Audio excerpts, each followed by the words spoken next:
As far as we know, medieval England was never invaded by ice zombies or terrorized by dragons, but it was shaken by a power struggle between two noble families, spanning generations and involving a massive cast of characters with complex motives and shifting loyalties.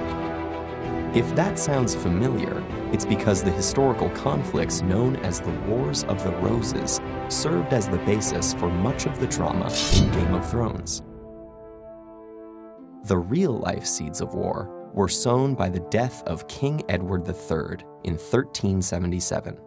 Edward's oldest son had died before his father, but his 10-year-old son, Richard II, succeeded to the throne ahead of Edward's 3 surviving sons. This skipping of an entire generation left lingering claims to the throne among their various offspring, particularly the Lancasters, descended from Edward's 3rd son, and the Yorks descended from his 4th son. The name of the ensuing wars comes from the symbols associated with the two families, the White Rose of York and the Red Rose of Lancaster. The Lancasters first gained the throne when Richard II was deposed by his cousin Henry IV in 1399.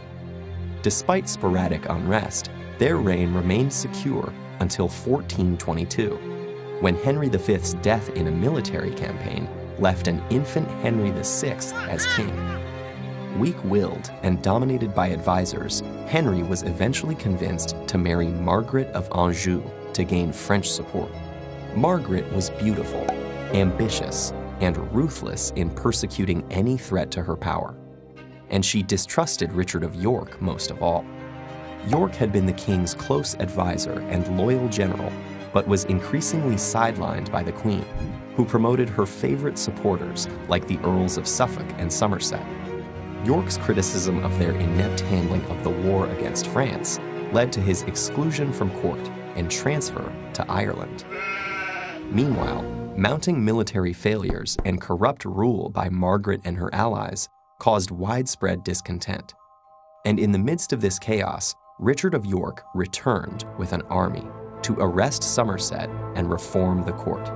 Initially unsuccessful, he soon got his chance when he was appointed Protector of the Realm after Henry suffered a mental breakdown. However, less than a year later, Henry suddenly recovered and the Queen convinced him to reverse York's reforms. York fled and raised an army once more. Though he was unable to directly seize the throne, he managed to be reinstated as protector and have himself and his heirs designated to succeed Henry. But instead of a crown, York's head acquired a pike after he was killed in battle with the Queen's loyalists. His young son took up the claim and was crowned Edward IV. Edward enjoyed great military success against the Lancasters.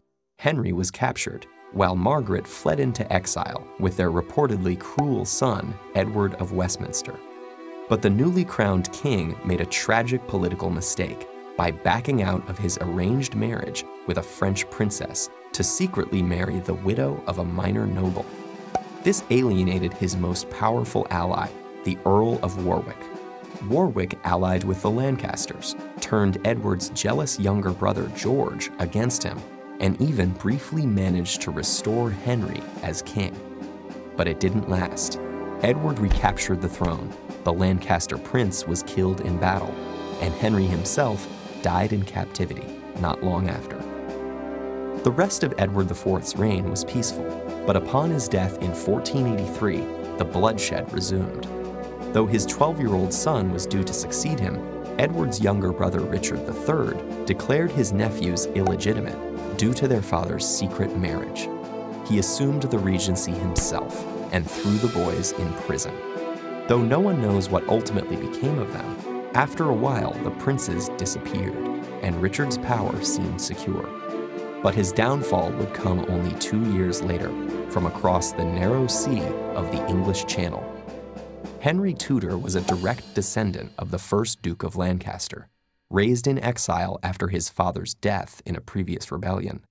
With Richard III's power grab causing a split in the York faction, Henry won support for his royal claim. Raising an army in France, he crossed the Channel in 1485 and quickly defeated Richard's forces. And by marrying Elizabeth of York, elder sister of the disappeared princes, the newly crowned Henry VII joined the Two Roses, finally ending nearly a century of war. We often think of historical wars as decisive conflicts with clearly defined winners and losers. But the Wars of the Roses, like the fiction they inspired, show us that victories can be uncertain, alliances unstable, and even the power of kings as fleeting as the seasons.